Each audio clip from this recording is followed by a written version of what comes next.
Seja bem-vindo a mais um Eu Conto, Você Conta. Eu sou o Marcos Saraiva e hoje eu gostaria de falar um pouco sobre A Bruxa, que é pra mim um dos melhores filmes de terror que eu já assisti. Como eu falei no início do ano, eu quero muito explorar filmes de terror e horror aqui nesse podcast. Eu acho que esses filmes, primeiro, é um estilo que me agrada muito. Eu gosto muito de terror. Eu acho que é uma forma muito interessante de explorar questões muitíssimo humanas de forma bastante criativa. Eu gosto também dessa atmosfera assustadora. Eu sou um fã de filmes de terror e eu quero começar explorando os filmes que eu mais gosto, falando um pouco sobre eles. E A Bruxa, pra mim, é uma obra de arte, uma obra-prima.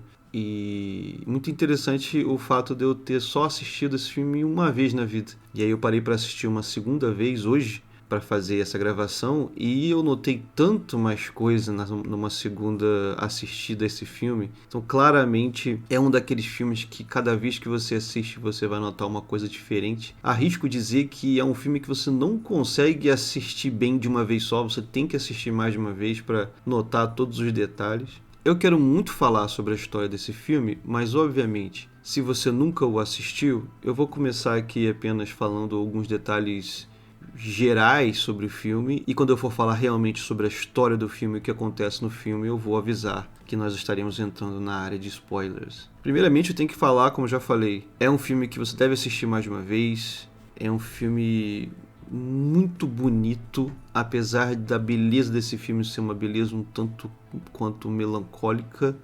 É um filme que não tem muitas cores, porque ele passa um sentimento de sofrimento e dor também através das cores, e também de miséria, uma família miserável que você nota durante todo o filme. E esse filme ele tem também um senso de claustrofobia, que você passa pela floresta onde os personagens se encontram, e pela casa pequena e pela pouca luz que eles têm acesso e tudo mais. É um filme que, muito estranhamente, da primeira vez que eu o assisti, eu, apesar de ter gostado muito, achei ele lento. Pouca coisa acontecia, apesar do que acontecia fosse bem impactante. Mas quando eu assisti hoje, eu notei que não, cara. Esse filme não é lento, não. A partir nos primeiros 10 minutos acontece tanta coisa que você fica assim, que eu fiquei de cabelo em pé. Falei, caramba, isso acontece agora? E o filme tem cenas impactantes atrás de cenas impactantes, só que obviamente não são aquelas cenas que você espera do filme de terror genérico, que é uma criatura gritando na sua cara, né? Que é uma pessoa morrendo de forma grosseira, né? Não é um filme slasher, não é um filme de jumpscare, mas as cenas que vêm uma após a outra, cada uma com impacto cada vez maior, que mexe ali com as suas entranhas, assim, não é um filme para qualquer um, é um filme que já abre de forma bem grotesca e ele vai explorando temas cada vez mais pesados, e é um filme que te deixa com o cabelo em pé, assim. A cinematografia do filme é inacreditável. Certas cenas do filme parece que você está vendo uma pintura antiga. Tem cenas que parece que dá vontade de dar pause e só olhar por alguns segundos, sabe? Eu não tenho informação em cinema, eu não sei criticar esse tipo de coisa, mas o que eu posso falar é isso. Existem algumas cenas que dá vontade de só dar um pause e observá-las por mais um pouco de tempo, de tão belas que elas são, de tanta coisa que elas passam, mesmo em silêncio, assim. Os atores do filme são todos inacreditáveis, são incríveis, incluindo as crianças, que pra mim é uma coisa rara. O ator que faz o Caleb, que é o Harvey Scrimshaw, é inacreditável o que faz na pele daquele personagem, uma criança, mas os monólogos que ele entrega e a paixão com que ele age são, assim, incríveis. Obviamente temos a Anya Taylor-Joy, que mora no meu coração, uma excelente atriz. E todos os outros atores, eles atuam muito bem. Não vou citar todos eles por nome. Todos eles atuam muitíssimo bem. É mais um filme do Robert Eggers, que eu trago aqui no podcast. Foi o primeiro grande filme dele, até onde eu sei. Então, primeiro, eu meio que abri esse ano falando sobre Nosferatu. E agora eu quero falar um pouco sobre A Bruxa. E engraçado que existe um paralelo entre eles aqui, que o Nosferatu, como eu falei lá no episódio sobre o filme, ele resgata essa imagem mitológica do vampiro que foi esquecida com o tempo, ou pelo menos negligenciada, né? O vampiro se tornou, conforme nós tivemos muitas histórias de vampiros ao longo dos anos, ele vai perdendo um pouco aquele ar sombrio, o lado realmente tenebroso do vampiro, como uma criatura do mal, como uma criatura vil. Ele vai se perdendo e a gente vai ganhando histórias mais pop. Aí muitas vezes você tem, né, comédias que se baseiam nisso, o que é normal, acho que é a evolução da cultura.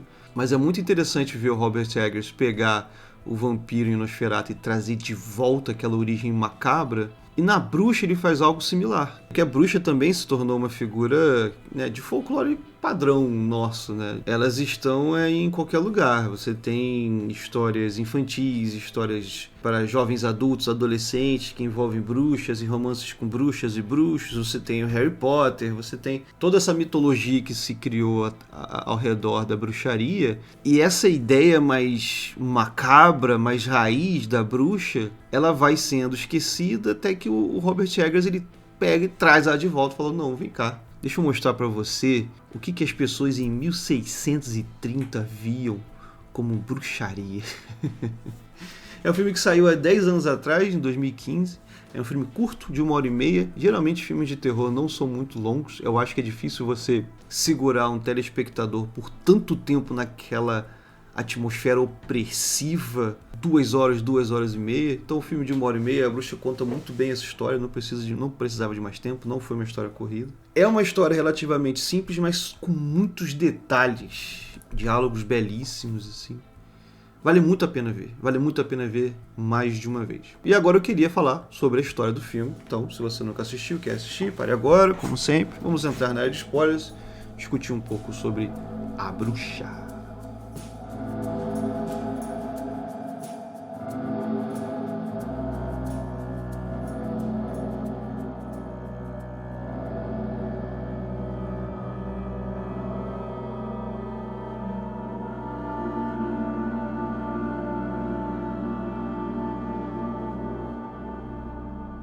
A primeira coisa que eu tenho a falar sobre esse filme é que muito provavelmente eu não vou conseguir explorar toda a simbologia que ele oferece, todos os significados que ele tenta oferecer ali nas entrelinhas e nas de muitíssimas camadas que ele tem. É um filme que permite que você o explore bastante de diversos ângulos, que eu acho muito legal. E eu acho que nem cabe aqui num podcast rápido tentar falar sobre tudo o que ele traz aí. Mas o que eu vou mais explorar são alguns dos temas que eu achei que foram mais interessantes e que eu pessoalmente vi no filme. O primeiro deles é o tema religioso, sobre o puritanismo, sobre esse sentimento de culpa que o cristianismo traz para as pessoas que são fiéis a essa fé, sobre essa opressão da culpa que esse tipo de visão religiosa extrema pode causar em pessoas, em crianças e na vida de famílias que seguem de forma tão integral esse tipo de pensamento. Eu acho que, obviamente, o filme explora a bruxaria e o mito da bruxa, mas de uma forma diferente e interessante, que é bom trazer aqui, que eu também vou explorar agora, nesses próximos minutos. Eu acho que também tem uma história de libertação pela Thomasin, que é a personagem principal do filme, ao meu ver, onde ela se vê em um local que ela não se encaixa e ela tem que se libertar dessa opressão religiosa e também da própria sociedade onde ela vive, mas é uma jornada muito difícil para ela se libertar disso. Acho que esses 3 temas são os principais para mim no filme, e eles estão espalhados durante a história, e então o que eu vou fazer aqui é a gente vai explorar juntos os momentos principais desse filme e onde eu acho que esses temas eles são mais fortes e mais refletidos ali na trama. O filme se passa em 1630, em New England, que é uma colônia inglesa nas Américas. Ainda não existiu os Estados Unidos ainda não tinha se declarado independente. Nós acompanhamos o William e a Catherine, que são o pai e a mãe de uma família de 4 crianças inicialmente ali, depois aparece um 5º membro da família, um bebê. Mas o William e a Catherine, eles são puritanos e eles vivem em uma comunidade puritana. Mas a comunidade onde eles vivem tenta ainda seguir uma fé que o William e a família dele já não concordam. Parece que eles são separatistas, né? Eles pensam de maneira diferente da sociedade onde eles vivem, então eles são vistos agora como párias.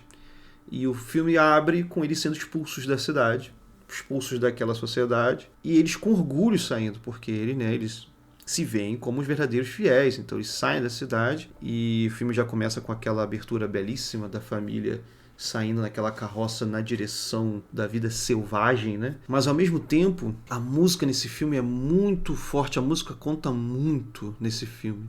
Porque a família vai na direção da floresta, vai na direção daquele território selvagem, mas a música, ela passa uma ideia de presságio terrível, especialmente quando a família depois, a próxima cena é a família descobrindo ali um local onde eles podem se assentar, podem construir a própria casa deles e tal, eles meio que abençoam a terra, onde eles vão agora crescer como família, né? Só que a câmera de novo se vira para a floresta e tem aquele canto tenebroso no fundo, um canto assustador que demonstra que é como se eles não fossem bem-vindos. Há uma sensação de que eles não são bem-vindos ali. Apesar de você não ver nada, só a música conta esse tipo de história para nós. E aí você tem uma passagem de tempo, onde nós vemos o quinto membro da família, o Samuel, e você tem a Thomasin cuidando do Samuel ali, numa posição interessante, porque ela coloca o bebê no chão, de frente para a floresta, e ela tá só brincando com ele, fazendo rir, ela tá fazendo aquela brincadeirinha de esconder o rosto e mostrar o rosto, né? Esconde o rosto, não tô mais aqui, agora eu tô aqui. E a criança se amarra, a criança gosta desse tipo de coisa, ela tá rindo. Só que se você olha a situação de um ângulo diferente, de uma forma diferente, e você como telespectador, você consegue ver isso, é como se ela estivesse oferecendo aquela criança para a floresta. Ela está de frente para a floresta, ela bota a criança num manto vermelho e ela está ali só brincando com a criança. Então ela se esconde, ela mostra, quando ela se esconde, ela se mostra novamente e a criança não está mais ali. Em uma questão de 1 ou 2 segundos, a criança desaparece. A câmera segue o olhar da Thomasin, ela olha adiante e parece que tem ali uma sugestão de algo que saiu pela floresta. Você vê ali alguns arbustos ainda se mexendo, como se algo tivesse passado muito rápido ali. E você nota que, você vê ali, a gente vê que quem pegou a criança foi a bruxa. A bruxa surge nos primeiros 10 minutos de filme. E já é uma cena extremamente grotesca. Você vê a bruxa correndo pela floresta com aquele manto vermelho dela. Tem uma cena onde o bebê está muito próximo da câmera ali. Ele é todo puro, né? É o bebê que tem aquela pele intocada e inocente. Só que agora ele está sendo tocado por essas mãos meio cadavéricas, meio monstruosas. E uma faca vem e se aproxima do bebê, o que dá um nervoso, porque você não sabe quando que a cena vai parar. Será que você vai ver? Você não vê, né? A cena corta antes da faca alcançar a criança, mas as próximas cenas mostram o que aconteceu com ela, que às vezes é até pior, porque aí o diretor deixa para sua cabeça, para você imaginar o que aconteceu com a criança. Mas o que você vê na cena seguinte é a bruxa se banhando com o sangue do bebê, passando sangue na pele dela. E é uma cena obviamente macabra, mas ela se torna mais tenebrosa ainda, porque quando você tem um vislumbre da bruxa, ainda mais das costas dela, parece que ela tá tão caquética, tão decrépita, que é como se a pele mal tivesse colado às costas dela, como se tivesse que costurar. Ela tá num estado de terrível decadência ali. E aí essa cena termina com aquele take da bruxa indo na direção da lua. A lua toma quase toda a imagem, toda a tela, e existe uma sensação de movimento ali, como se a bruxa estivesse flutuando na direção da lua, mas ao mesmo tempo mudando de forma, como se ela assumisse a forma de uma ave, muito provavelmente um corvo.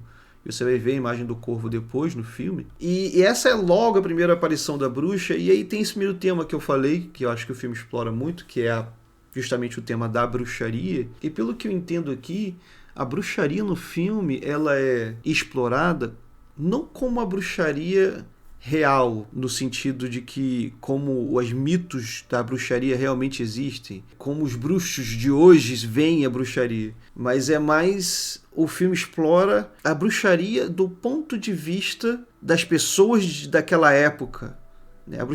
Os bruxos, as bruxas eram temidos pelo povo, eram vistos como os piores inimigos do Deus dos cristãos, eles eram perseguidos, eles eram pagãos ao extremo, né? Então a visão do povo naquela época era de pura maldade. E eu acho que a bruxaria aqui nesse caso, nesse filme, ela é também pura maldade, ela é só má.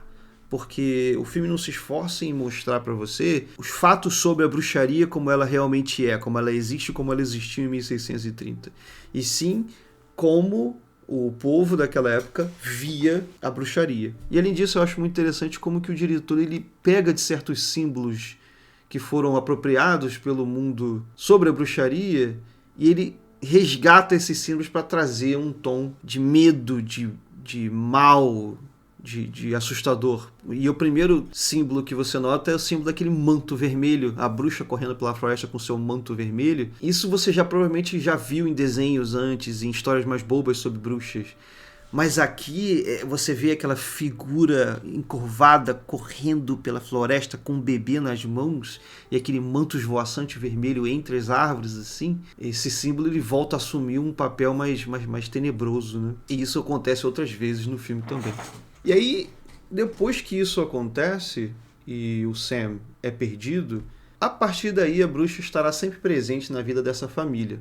Então, né, o filme tem 1h30, os próximos 1h20 vai ser você vendo basicamente essa família se entrar em um espiral de decadência com a influência dessa bruxa. E o mais interessante é que ela, apesar de ser o principal agente do caos nessa família, ela aparece pouquíssimo durante o filme. Você nota a presença dela através das coisas que acontecem à família. Então, a plantação deles falha, você vê os ovos das galinhas podres, né? Existem pintinhos que são natimortos nos ovos. Você começa a ver os gêmeos da família, as duas criancinhas menores, agindo de forma diferente, de forma estranha, a depressão da mãe, o desespero na família, isso tudo vem através da influência dessa bruxa sobre a família. E a gente pode tentar entender a motivação disso. O filme nunca é claro quanto a isso. Ao meu ver, a bruxa atormenta a família dessa forma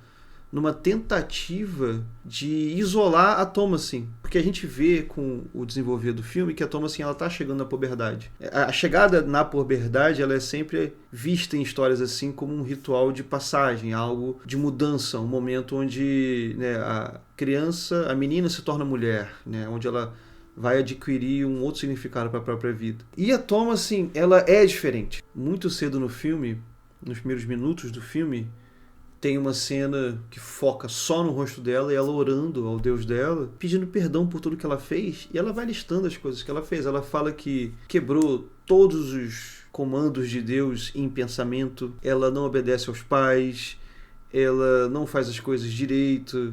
Então é ela, nessa conversa íntima com Deus, falando que ela não faz o que ela deveria estar fazendo. Você já começa ali a ver que Thomasin não se identifica com aquela vida. E você vê isso em outros momentos também. Ela carregando água, mas não sabendo carregar direito. Ela fazendo os afazeres daquela fazenda, mas não exatamente aquilo que ela quer ser. Então esse é o segundo tema que eu vejo muito no filme, que é a Thomasin tendo que se livrar do papel que foi dado a ela pela família, pela sociedade onde ela vive, mas isso sendo impossível, porque ela precisa da família para sobreviver. Então ela tem que vestir uma máscara, ela tem que vestir a pele de alguém que ela não é para tentar sobreviver naquela família e conseguir a aprovação dos pais dela, que são puritanos devotos e fervorosos ao extremo, né? E o terceiro tema ele vem muito rápido ali, a parte religiosa, quando tudo isso acontece, eles agora perderam um bebê, né? Logo em seguida, com a falha do milho deles lá que está podre, o William ele pega o filho deles, o Caleb, e ele fala, a gente tem que caçar, porque a gente não vai conseguir alimento suficiente da nossa própria produção para sobreviver inverno. E quando eles saem para caçar, tem ali um diálogo que eu acho extremamente interessante, que captura muito bem essa ideia assustadora que é essa culpa tão severa trazida por algumas fés cristãs. O filme tem essa crítica muito óbvia a essa culpa tão pesada que o cristianismo ele exerce na mente das pessoas. Porque quando o pai e filho estão andando, e o filho muito criança, né? O Caleb ele ainda eu não sei quantos anos ele tem, 10, 11, eles estão ali conversando, e o William ele aproveita aquele tempo onde estão andando na floresta para evangelizar para o filho. Então ele fala, filho, repita o que você sabe sobre a culpa que você nasceu. E o filho fala, eu nasci em culpa, eu sou um pecador, eu nasci sujo. E aí ele continua mandando o filho recitar aquele tipo de coisa, e tem uma hora que o filho para e ele pergunta, pai, mas e o Sam? O Samuel era um bebê e a gente está achando que ele morreu. O que vai acontecer com ele? Ele não teve tempo de ser batizado. Ele está no inferno? Porque o que ele está aprendendo ali é que todo mundo nasce sujo, todo mundo nasce em culpa, todo mundo é pecador. E o irmão dele, que não tinha, sei lá, nem um ano de vida, morreu. Não teve tempo de se livrar do pecado. Ele, o Caleb, ele sabe que é pecador, porque além de ele ter sido doutrinado já naquela pouca idade, você já vê cenas dele olhando para a irmã mais velha com um olhar meio que de luxúria. Né? Então ele está descobrindo ali os hormônios no corpo dele, já estão mexendo com a cabeça dele. Então ele olha para Thomasin de maneira diferente e ele se sente culpado por causa disso. Então ele nota a própria pecaminosidade dele, que foi ensinada a ele pelos pais. Mas o bebê não fez nada. E agora? Aquela criança foi para o inferno?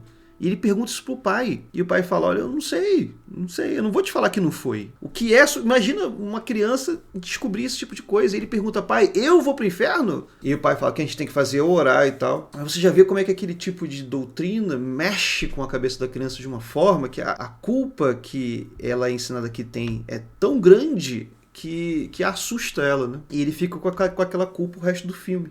E esse tema também volta quando a gente vê ali os gêmeos, assim que eles voltam da caçada, a gente vê os gêmeos cantando ali perto do Black Phillip, que é o bode que a família tem, um bode preto. E eles estão cantando uma música muito assustadora para aquelas crianças. Elas estão cantando ao redor do Black Phillip, elas estão dançando junto com o bode está solto e saltitando e dando chifrada no ar.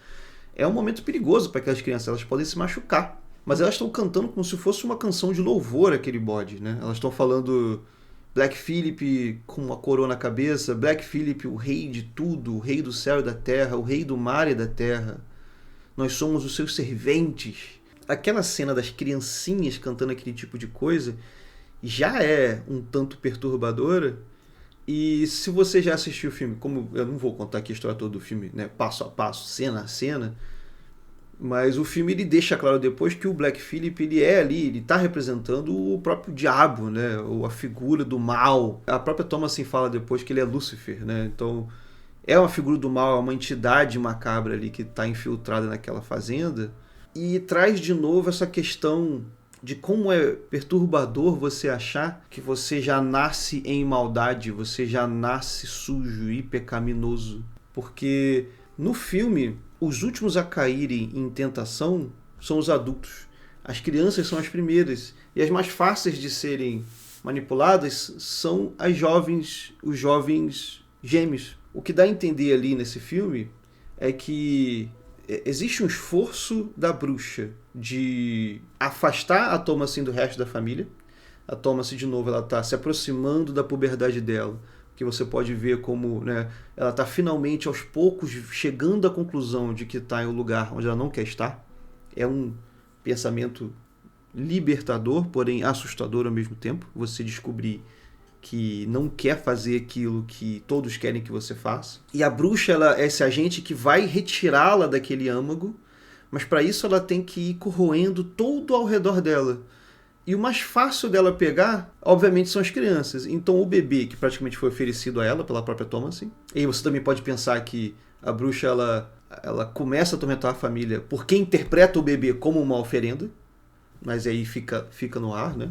E aí as próximas coisas que a bruxa ataca são justamente os gêmeos, que são influenciáveis, são crianças, são inocentes, e por serem inocentes elas estão abertas a qualquer tipo de influência. E elas falam que ouviram o Black Phillip conversar com eles, ninguém leva a sério, porque para todo mundo são só crianças. Mas é através das crianças que o mal entra na casa, é através do bode e das crianças que o mal entra na casa. E aí tudo de ruim começa a acontecer. E é estranho você notar que justamente por essa compreensão de que se todo mundo nasce pecaminoso e mal, e as crianças que não têm o controle sobre essa maldade seriam os seres mais maldosos, que é algo que o William no final ele fala, ele está orando a Deus pedindo perdão, e ele fala, por favor Deus, não leve de mim as minhas crianças, né? Elas não sabem controlar a própria maldade. Então ele vê as crianças como seres ruins, seres maldosos, e que tem que crescer para saber controlar essa maldade. Então ele assume aquela visão de mundo que vem de Schopenhauer, Maquiavel, de achar que as pessoas nascem maléficas. E nesse filme você nota isso. Porque justamente as crianças são facilmente manipuladas pelo próprio diabo que está naquela casa, né? E os mais difíceis da bruxa retirar ali dos arredores da Thomasin assim, são os pais. E na verdade o que ela faz é ela aos poucos os enfraquece. Então a mãe ela entra em total desespero por ter perdido 2 filhos, porque durante o filme você também vê a queda do Caleb, que a gente pode discutir, né, depois. E a mãe, no final, quando tá ali pra metade do filme, ela confessa pro William e ela fala: eu não sei se eu tenho fé mais, depois de ter perdido um filho, né? E vê o outro definhando diante dela, ela confessa que ela não sabe se tem a fé que tinha antes, não sabe se algum dia vai recuperar aquela fé. Porque eles esperavam que estavam corretos, mas Deus parece que não estava abençoando aquela casa, né? E aí ela se perde de vez no final, quando ela sucumbe às visões da bruxa e você vê aquela cena grotesca do... Ela acha que o bebê tá mamando no peito dela, mas é um corvo comendo a carne dela, né? E aí o próprio William também, ele morre, e o William é um personagem muito interessante, porque o William o tempo todo ele tá lutando para manter a família na fé e a família unida. E você, quando aos poucos vai entendendo que a figura do mal ali, do diabo no caso, é o Black Phillip, se você revisita algumas cenas, por exemplo, quando o William ele volta para casa depois da caçada e ele vê o Black Phillip solto e muito agitado perto das crianças, ele tem que levar o Black Phillip para dentro do cerco. Ele pega o bode pelos chifres e carrega ele para dentro do cerco. Então ele já está lutando com o diabo ali logo no início do filme, sabe? Ele ganha aquela luta, ele consegue botar o Black Phillip para dentro do cerco, mas ele escorrega e cai, então ele é humilhado. Mesmo diante de uma vitória, ele é humilhado. As crianças riem na cara dele. Porque as crianças também não são... As crianças rindo ali é como se a própria bruxa ou o próprio mal estivesse rindo dele, falando: tudo bem, você pode ter ganhado de mim dessa vez, mas foi uma vitória sem significado, foi uma vitória muito rasa, que não vai durar por muito tempo. E um pouco antes dele morrer, na noite anterior, ele se ajoelha, ele faz aquela oração falando que ele assume que ele cometeu o pecado do orgulho. É interessante a gente tentar entender por que ele acha que cometeu esse pecado do orgulho. Muito provavelmente é porque eles saíram daquela cidade achando que estavam corretos, achando que a fé deles era correta e se separar daquela igreja era o certo. Mas a partir do momento que eles se separaram, tudo começou a dar errado. Então, será que o orgulho dele foi o fim da família dele, que trouxe o fim da própria família? Existe também uma outra forma de ver isso, porque pouco antes dele fazer essa reza, ele pede para Thomasin ser sincera com ele. E a Thomasin, ela é muito cruel. Ela fala para ele que ele só sabe fazer uma coisa, ele só sabe cortar lenha. Ele não sabe caçar, ele não sabe plantar e nada do tipo. E realmente, durante todo o filme, sempre que algo de terrível acontece na família, o William ele vai cortar lenha, como se cortar lenha para ele fosse uma espécie de ritual tranquilizante, tivesse um efeito terapêutico para ele. E no final, quando ele é morto pelo Black Phillip, ele é morto sob toda a lenha que ele cortou. Ele fica soterrado tem tanta lenha que ele cortou desnecessariamente ali, que realmente você vê que ele cortava lenha demais, que é aquilo que ele realmente gostava de fazer, sabia fazer, talvez. Então talvez ele estivesse ali naquela prece assumindo: fui muito orgulhoso, eu achei que eu podia fazer tudo sozinho, mas eu não posso. Eu achei que eu ia conseguir ser um bom lenhador, um bom caçador, mas na verdade eu só sou um bom lenhador e mais nada. Só que você também entende que na verdade ele não se livrou daquele orgulho, porque quando ele morre, ele tem a opção de lutar contra o demônio mais uma vez, né? Ele pega o machado na mão, olha o bode nos olhos, ele larga o machado, ele abre os braços e ele fala: corrupção, você é meu pai, ou meu senhor, alguma coisa assim. Que são as palavras de Jó na Bíblia. E Jó, ele é notoriamente um dos homens mais fiéis a Deus, que confiou em Deus mesmo quando tudo falhou. Então ele se botou ali no lugar de Jó, que é uma figura mitológica, bíblica, que é uma das pessoas mais fiéis a Deus, né? Então até o final ele achava que era sim alguém merecedor e morre debaixo da lenha que ele mesmo cortou. E a Thomasin, ela vai assistindo isso tudo acontecendo na frente dela. E aí, a última pessoa a ir embora, porque nesse momento já todo mundo morreu ou sumiu, né? Os gêmeos desapareceram. A última coisa que acontece é ela ter que lutar contra a própria mãe. E a mãe já tá perdida, ela ficou louca, ela acha que Thomasin é a culpada de todas as coisas. E ela ataca, começa a enforcar a Thomasin se vê obrigada a matar a própria mãe. Eu já vi isso em alguns filmes, essa ideia de que para você se ver livre de uma situação opressora, você deve matar os seus pais. Essa ideia de você matar os seus pais para sair do ninho não é incomum, mas aqui é explorada muito bem. Obviamente que no mundo, muita gente, se não todas as pessoas, devem matar mentalmente a imagem que eles tinham dos pais deles para trazê-los para um patamar menos elevado, para um patamar... Porque quando você é criança, você vê seus pais como deuses, né? Como pessoas inalcançáveis. E essa imagem deve morrer para você evoluir como pessoa. Então você, quando é criança, você depende dos seus pais. Quando é adolescente, você vê os seus pais de forma diferente. Quando você se torna adulto, você vê eles de forma completamente diferente de novo. Então as imagens anteriores dos seus pais vão morrendo para se tornarem outras imagens na sua mente.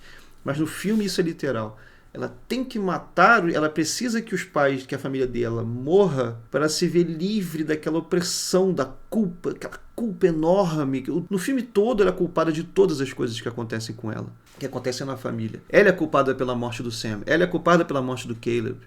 Ela se sente culpada por todas as coisas que ela pensa, que foi ensinado para ela, que até o pensamento dela é errado. Então quando finalmente a mãe dela morre, existe uma cena muito impactante, muito simbólica, que é ela tirando esse manto dela sujo de sangue e ela se vestindo com outro manto, um manto negro, e ela dorme. É como se ela estivesse se despindo finalmente daquela roupa que ela era forçada a vestir, que a sociedade, que a família forçava ela a assumir aquele papel, e agora ela pode assumir o papel que ela quiser. E essa liberdade dela no final é explorada quando ela toma a decisão de ir até o Black Phillip, e o Black Phillip ele tem essa transformação, né? Ele pergunta para ela: você quer viver deliciosamente? Você quer ver o mundo? Que é uma visão macabra da bruxaria, é o mal encarnado, que ela estava largando mão da pureza para ir para um lado completamente vil,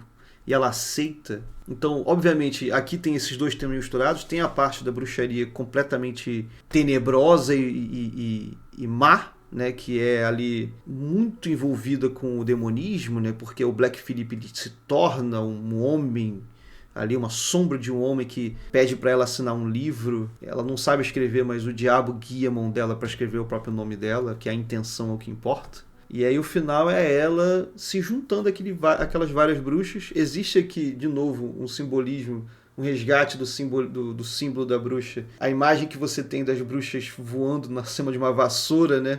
Aqui o filme resgata isso, mas ao invés de vassouras, obviamente, são galhos, né? São galhos de árvores que as bruxas pegam e se abraçam neles, e os galhos levam elas para cima, elas flutuam abraçadas a esses galhos. E aí quando a própria Thomasin começa a flutuar, a câmera foca nela e ela tá gargalhando, ela tá rindo, mas ela ri com um sentimento de estranheza. É tudo muito estranho, tudo muito novo para ela. Ela tá muito feliz de estar vendo o mundo agora com outros olhos, né? Como se ela tivesse essa ideia de você flutuar, de você se tornar mais leve. Ela se livrou de toda aquela culpa que prendia ela naquele chão, e agora ela vai ver o mundo. Ela vai ver o que ela nunca conseguiu ver antes, porque ela estava presa naquele ambiente. Então você tem essa história da libertação, esse tema da libertação da Thomasin, Encanto. Obviamente você também tem essa parte mais vilanesca da história, que é o próprio demônio oferecendo para ela liberdade, que é uma liberdade falsa, que quando você fala de mundo na Bíblia,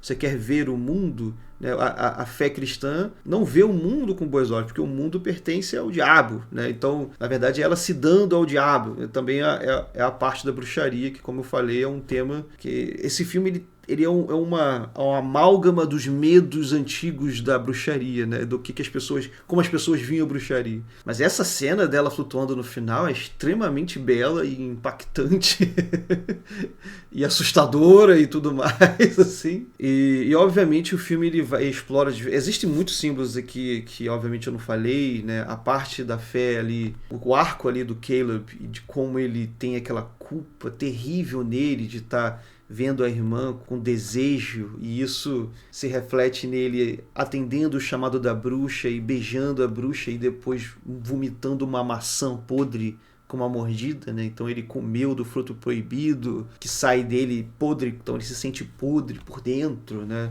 Essa simbologia religiosa tá espalhada pelo filme todo também. É um filme com muito significado e que tem muito ainda mais a falar. Eu não quero me estender muito porque eu também não vou conseguir aqui cobrir todos os temas e todos os ângulos dessa história incrível, mas com certeza em termos de atmosfera, de temática, de tensão, esse filme é um dos melhores filmes que eu assisti na minha vida, e de terror tá ali no, se não dois, é o melhor filme de terror que eu assisti na minha vida. E vale muito a pena ver de novo, inclusive eu vou provavelmente ver ele talvez ano que vem.